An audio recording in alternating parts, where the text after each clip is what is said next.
La lluvia golpeó la terraza como si quisiera borrar las huellas de la ciudad. Leonard se quedó un instante bajo el dosel, la gabardina pegada al cuerpo, el maletín pesado entre las manos. El vidrio del edificio reflejaba su silueta, delgado y tenso, y detrás del vidrio se oía una risa clara que no le pertenecía del todo. Era una risa que lo detuvo en seco, breve, sin pretensiones, como si el mundo entero hubiera reducido su tamaño para caber en el cuarto de un niño. Leonard apretó los dedos alrededor del cuero y pensó, con la urgencia de alguien que aún no sabe admitir la verdad, que aquella sonrisa podía esperar. Si esta historia te llega al corazón, quédate hasta el final, suscríbete al canal y activa las notificaciones para recibir más relatos como este. Si la vida te ha mostrado grietas parecidas, comparte en los comentarios desde qué ciudad o país nos cuentas. Tu experiencia puede acercar consuelo a alguien más. Cuando abrió la puerta, el calor del apartamento le golpeó primero, un olor a café recién hecho y a jabón infantil, una luz tibia que dejaba fuera la lluvia y hacía la sala pequeña, doméstica, ajena a los balances y a las juntas que habían marcado su día. Amara estaba arrodillada en el suelo, con una camiseta que empezaba a secarse en la parte de la delantera por la humedad del día. Tenía el cabello recogido en una coleta simple, las manos cubiertas de plastilina, y delante de ella, Elliot, vestido con un pijama de rayas, sostenía dos bloques uno sobre otro como si fueran un edificio frágil. No miraron al principio al hombre que entró. La risa del niño no cambió cuando Leonard cerró la puerta detrás de él. Fue como si la casa hubiera puesto un tabique entre su memoria y su presente. Leonard observó sin atravesar ese tabique. No era por desdén, había algo de costumbre en su distanciamiento, un gesto practicado durante años para sobrevivir a decisiones que pesaban más que él. La muerte de Mara había dejado un vacío que él había aprendido a llenar con ocupaciones, trabajo, reuniones, viajes, un mapa de obligaciones que funcionaba como muro.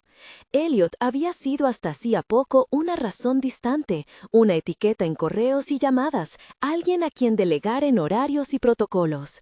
Amara era quien había convertido la etiqueta en persona. «Hola», dijo Amara sin levantar la vista del juego. «Llegaste empapado». La frase llegó sin juicio, con la precisión de un termómetro. Leonard dejó el maletín en el armario y el agua, al pasar, dejó un rastro brillante en el mármol. Sus manos olían todavía a corcho y a documentos, las uñas le hablaban de reuniones sin fin. Se acercó, casi por cortesía, observando a Elliot.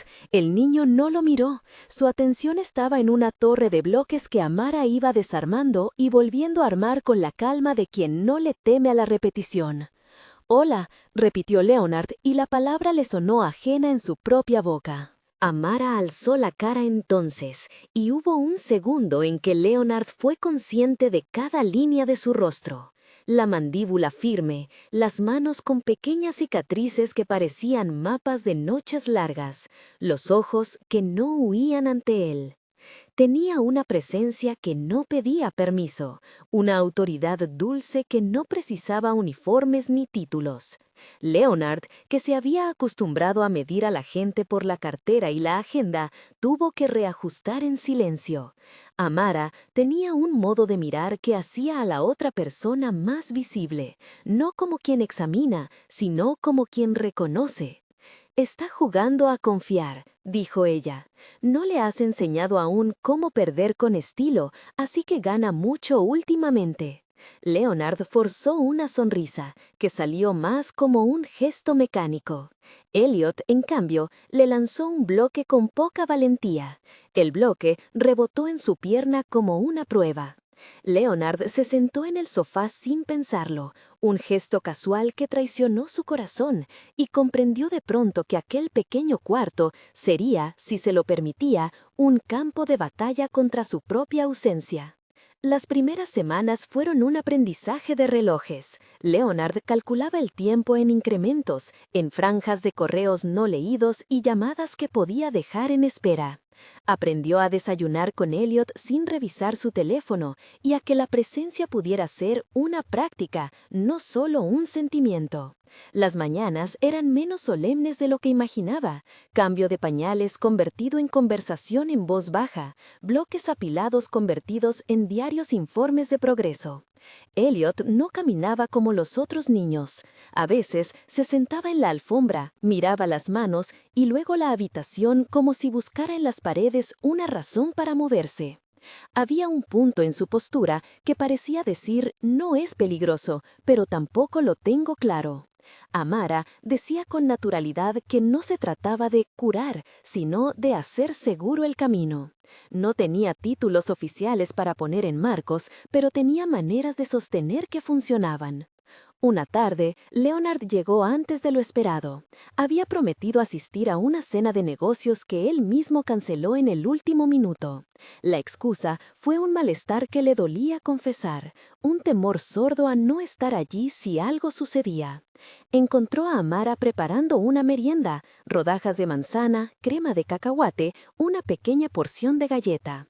Y a Elliot en el pasillo, de pie, con las manos pegadas a la cadera como un marinero en cubierta. El niño lo miró y por un momento Leonard creyó que vería en su cara la luz que había imaginado desde la muerte de Mara, una continuidad que lo salvaría. En cambio, Elliot retrocedió como si el impulso viniera de otra parte.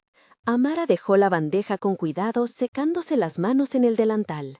Había en su voz una paciencia que no se agotaba. «Hoy vamos a intentar lo de las sombras», dijo. «Le pongo una linterna y caminamos con ella. Las sombras ayudan a que los pies recuerden el suelo». Leonard escuchó la propuesta con la incredulidad práctica de quien ha visto protocolos vaciarse de promesas. Pero fue ella quien extendió la mano y, sin pedir permiso, tomó la de Elliot. El niño apretó con fuerza la palma de Amara, y en ese apretón, Leonard sintió algo que ardía, un reproche leve, no por lo que él hacía, sino por lo que no había hecho. Amara caminó con Elliot por la sala, la linterna proyectando formas grandes en la pared. Elliot se asomó primero al mundo de luces y sombras como quien explora por primera vez una habitación desconocida. Después, con un paso lento, colocó un pie adelante. El otro se quedó atrás, temblando como una cuerda a punto de aflojar. Leonard, que había decidido que su función era observar para no estorbar, tragó saliva y se levantó. No fue un movimiento heroico, sus rodillas crujían con la falta de ejercicio de una vida de oficinas. Pero cuando se acercó, Elliot lo miró y abrió los brazos apenas un poco, una invitación humilde que obligó a Leonard a caer y a sostenerlo. No fue un paso perfecto, fue más bien un acuerdo entre dos incertidumbres. Elliot dio 2 pasos apoyado en ambos, y la risa, esa que lo había detenido en el pasillo bajo la lluvia, brotó, no de un dato clínico, sino de la carne del momento. Leonard tuvo que contener las ganas de llorar. No era la elegancia de una ceremonia, sino la gravedad de un milagro doméstico. Manos juntas, pies que por fin reconocían que el suelo les pertenecía. Esa noche, sentado en su despacho, Leonard dejó el maletín abierto sobre la mesa y el reloj se volvió irrelevante. Pensó en Mara y en la manera en que ella habría celebrado, sin estridencias, el paso del hijo. Pensó en los años que había cambiado por contratos y en cómo el mundo empresarial premiaba resultados con fervor, pero rara vez enseñaba a un hombre a ponerse frente a la fragilidad. Una culpa larga y rugosa se le pegó al pecho, la sostuvo como quien contempla un objeto antiguo para entender sus propias manos. Amara, en cambio, no explicó el método, no ofreció charlas sobre neuroplasticidad ni discursos sobre estimulación temprana. Se sentó junto a Leonard en la cocina y compartió con una calma que no necesitaba ser enseñada la historia de su vida en fragmentos, medidos como quien administra peso. «Perdí a Jordan», dijo en un momento. «Lo perdí antes de que tuviera sentido. Fue una sobredosis. Tenía 20 años y una sonrisa que cabía en una habitación entera. No quiero que pienses que esto me hace profesional. Me hizo humana». Leonard tragó. La palabra sobredosis no se pronunció con morbo, flotó en la cocina como algo que había sucedido en otra casa y que sin embargo tocaba su presente. Amara abrió las palmas como para mostrar que no buscaba compasión, sino verdad. Lo que aprendí, continuó, fue que la pérdida te enseña a mirar, no a juzgar a la gente por lo que trae en los papeles, sino por lo que guarda en las manos. Jordan necesitaba presencia, con o sin médicos. Necesitaba gente que se quedara cuando todo lo demás fallaba. Yo aprendí a quedarme.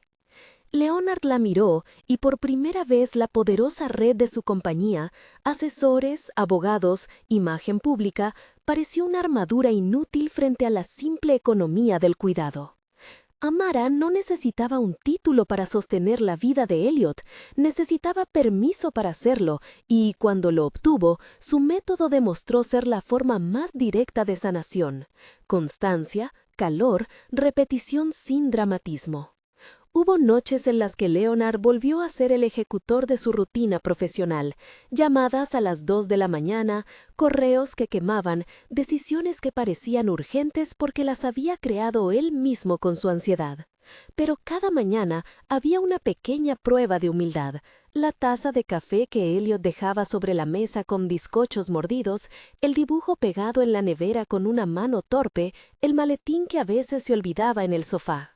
Leonard comenzó a llegar a casa no solo para ver resultados, sino para aprender la arquitectura del hogar. Aprendió que dejar un bloque en un lugar distinto no era caos, sino señal de vida.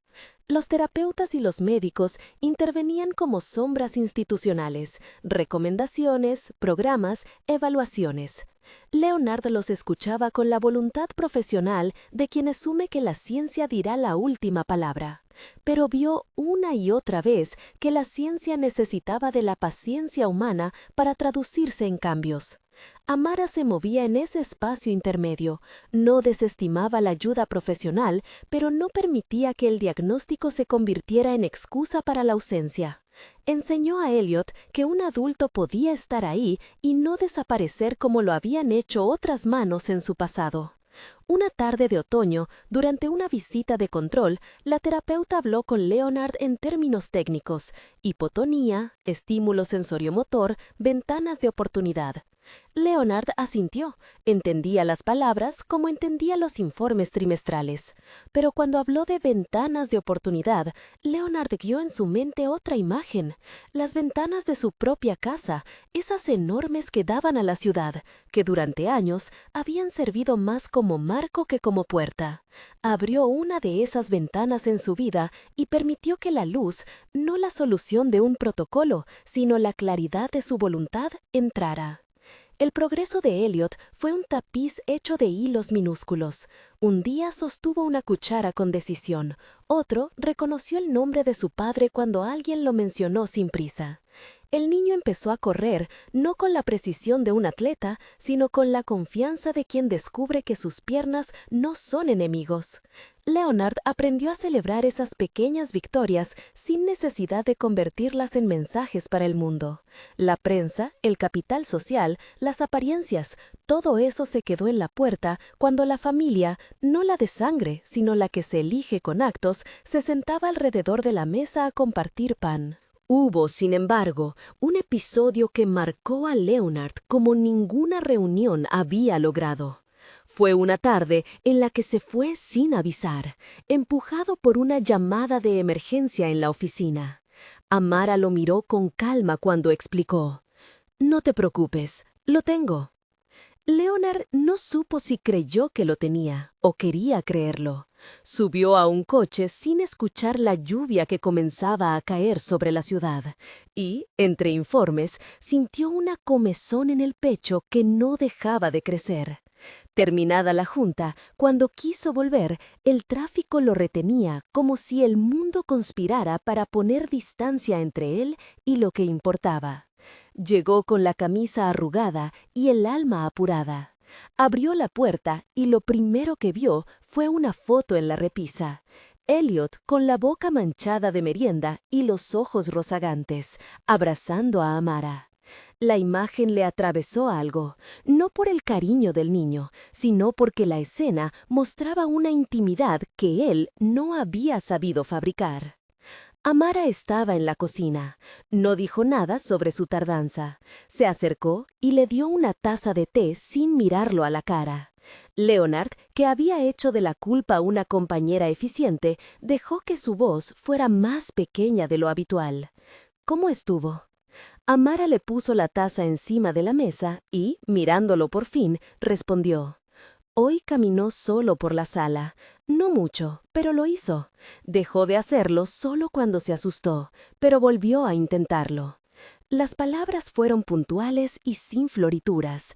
Leonard entendió que no le solicitaban alabanza. Había una firmeza discreta en esa frase, una información que alteraba sus prioridades. Se sentó. Había una urgencia que ya no permitía disculpas. Me lo perdí, dijo porque no pudo contenerlo. Amara lo miró largo rato. No levantó la voz, no le dio sermones. Simplemente dijo, no te perdiste todo. Estabas en lo que pensabas que debía salvarnos. Aquí todavía se construye algo que no está en los balances. La respuesta le punzó. Leonard recordó a Mara en imágenes sueltas, una mano extendida cuando él volvía tarde, la cocina iluminada por una lámpara pequeña, su risa por cosas simples. Había dejado de ser un hombre que se quedaba porque había creído que la mejor forma de proteger era construir muros. Ahora comprendía que proteger también era estar, mancharse las manos, fracasar y volver. La culpa no se desvaneció, pero se hizo menos absoluta. Elliot no fue el único que encontró a alguien que no lo abandonó. Amara, en las noches en que la ciudad parecía más grande que su propio consuelo, recordaba a Jordan. Había veces en que sola sentaba la taza de té y hablaba en voz baja como si el pasado necesitara testigos.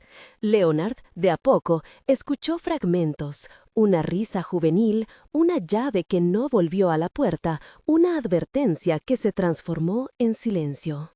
Amara no buscó que la compadecieran, simplemente compartió la verdad como quien pone un mapa sobre la mesa para que los demás puedan orientarse. Esa honestidad construyó algo entre ambos que no fue un romance ni un vínculo financiero, fue un pacto tácito de presencia. Leonard aprendió a preguntar por Jordan sin dramatizar. Amara le contó cómo, después de aquello, había decidido que la manera de honrar a su hijo no era huyendo de lo que dolía, sino estando donde la vida todavía respiraba. Leonard, que había acumulado pérdidas con la precisión de un coleccionista, entendió que la responsabilidad no es un peso final, sino una práctica diaria. El verdadero desafío llegó una mañana de invierno. Elliot había comenzado a asistir a una pequeña clase de estimulación fuera del apartamento, un grupo reducido en una clínica cercana. Para Leonard, salir a la calle con el niño de la mano fue como atravesar una prueba. El coche, el abrigo caro, los ojos que evaluaban en la calle, todas esas cosas volvían a su vieja costumbre de proteger la imagen a cualquier precio. Amara lo tomó del brazo con la autoridad sencilla que la caracterizaba. «Camina contigo», le dijo, sin más explicación, «que te vea andar». Leonard se encontró a sí mismo en ese paseo. Pasos largos, la ciudad alrededor como un ruido difuso, y Elliot con la mano en la suya. No fue una escena cinematográfica, fue algo más débil y al mismo tiempo más verdadero. La mano del padre apretaba la del niño con una mezcla de miedo y ternura. Leonard sintió que el maletín, por primera vez en mucho tiempo, estaba de más. Cuando regresaron, Elliot soltó la mano para perseguir un pájaro y volvió con la camisa sucia de hojas. Leonard, que en otros tiempos habría llamado a la asistente para que limpiara, se inclinó y limpió con su propia servilleta la cara de su hijo. Esa noche, sin que Leonard lo planeara, se quedó leyendo un libro infantil en voz alta. Tartamudeó en las rimas y confundió dos nombres, pero Elliot emitía sonidos satisfechos, un idioma que no requería perfección. Amara los observó desde la cocina con los brazos cruzados y una sonrisa mínima. Había algo redondo y doméstico en la escena, como si la casa, por primera vez en años, respiraba con mayor facilidad. La transformación no fue lineal. Hubo días en que Leonard voló a otra ciudad y la distancia volvió a convertirse en su refugio natural. Hubo otras en las que la culpa le despertaba a medianoche y lo hacía revisar agendas para sentirse importante en otro lado. Pero entre los altibajos hubo un tejido nuevo, llamadas para preguntar cómo había ido la tarde, correos que no contenían facturas sino fotos de pequeñas obras de arte hechas por las manos de Elliot, tiempos reservados en el calendario para solo estar. Leonard aprendió a valorar esas marcas impresas en la agenda más que las convierten en reportes exitosos. En una de esas noches, mientras la ciudad silbaba bajo la lluvia, Elliot se despertó sobresaltado. Amara lo tomó en brazos y lo calmó con canciones que no eran letras aprendidas, sino frases improvisadas que parecían tener la exacta forma para contener el miedo. Leonard se acercó y, sin preguntarlo, dejó que su presencia fuera mano y almohada. Elliot se durmió con la cabeza sobre su pecho como si hubiera encontrado un refugio humano que no se marchaba al alba. Leonard sintió que en ese acto la promesa más grande no era con el mundo externo, sino consigo mismo. Prometer quedarse para la cena ya no le parecía una pequeña cortesía, era un compromiso con la vida que aún latía en su casa. Había, sin embargo, una conversación pendiente con la memoria de Mara, con la culpa que no desaparecía por convivir con ella. Una tarde, mientras guardaba bloques en una caja, Elliot dejó caer una figura y la observó rodar. Leonard recogió la figura y, sin saber por qué, la besó en la cabeza como quien intenta reparar algo que no se entiende del todo. Amara los miró. No dijo nada. Sabía que ciertas ceremonias no requieren palabras. La presencia decía por ambos lo que las explicaciones no alcanzarían. El camino que se abría para Leonard no prometía milagros instantáneos. No era un cambio que se decretaba. Era un aprendizaje diario, una sumatoria de pequeñas renuncias al orgullo profesional, a la imagen pulida, a la idea de que el control lo salvaría.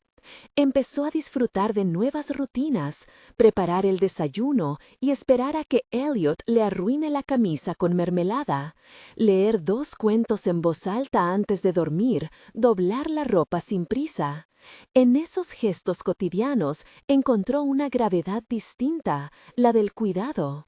Amara le enseñó que la paternidad no era un papel que se firmaba en documentos, sino un modo de estar que se ejercita con gestos que parecen nimios hasta que se convierten en puentes. Una tarde, cuando la luz se filtró por las enormes ventanas y la lluvia se transformó en un rumor leve, Leonard salió al balcón y miró la ciudad. Pensó en todo lo que había dado por sentado, las reuniones, la eficiencia, la promesa de que el trabajo sería siempre la forma más noble de proteger. Ahora entendía que esa promesa estaba incompleta. Tenía que encontrar la manera de equilibrar su mundo profesional con aquel hogar que lentamente le reclamaba una presencia auténtica. Tenía que aprender a medir su vida por otras cosas además de resultados. Amara, en su modo de no pedir aplausos, celebró en silencio cada paso. No le gustaban las escenas grandilocuentes, prefería la fiesta de una mañana en la que Elliot había puesto su plato en la mesa sin ayuda. Para ella, esos indicios eran más valiosos que los discursos sobre avances. Había aprendido a no imponer su historia sobre las de los demás. En vez de eso, ofrecía su compañía como herramienta. Leonard lo comprendió y con el tiempo dejó de ver en Amara a una empleada y la empezó a nombrar en su cabeza como parte de la familia, palabra que antes le parecía imprecisa, casi un término de publicidad. La ciudad, fuera, seguía con su prisa. Los mercados subían y bajaban, las citas se cumplían, las noticias traían headlines triviales. Pero dentro de ese apartamento, en esas ventanas que antes eran meros marcos, se estaba construyendo algo que no cabía en cifras, la posibilidad de que la presencia sostenida fuera capaz de cambiar los ritmos de una vida rota. Leonard aún tendría que enfrentar decisiones grandes, reducir viajes, delegar poder, explicar en reuniones por qué a veces llegaba tarde, porque había quedado con su hijo para ver crecer una torre de bloques hasta que se cayera. Pero había empezado a entender que esos sacrificios no eran pérdidas, sino inversiones en cosas que nadie podía medir en un balance. Y una mañana, sin dramatismos ni discursos, Leonard se acercó a la habitación de Elliot y se sentó en el borde de la cama. Elliot lo miró, como siempre, entre la curiosidad y la certeza de un reino que se construye a cada instante. Leonard tomó la mano del niño y, sin grandes promesas, le dijo: «Voy a intentar estar más». No fue una frase solemne, fue una petición humilde, un movimiento que le costó más que cualquier junta porque implicaba admitir las propias faltas. Elliot respondió con una sonrisa pequeña, como si aceptara una propuesta que todavía debía probarse en los hechos. Sin embargo, el verdadero punto de inflexión todavía estaba por venir. Había decisiones pendientes, conversaciones con socios difíciles, la posibilidad de viejas costumbres llamándolos desde las oficinas.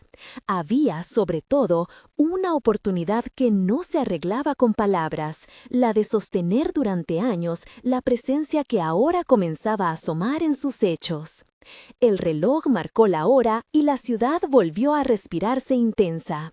Leonard se vistió para salir, esta vez no por trabajo, sino para acompañar a Elliot a una clase al parque. Tomó la mano de su hijo y, al cruzar la puerta, notó cómo el maletín, una vez símbolo de control, había perdido su peso.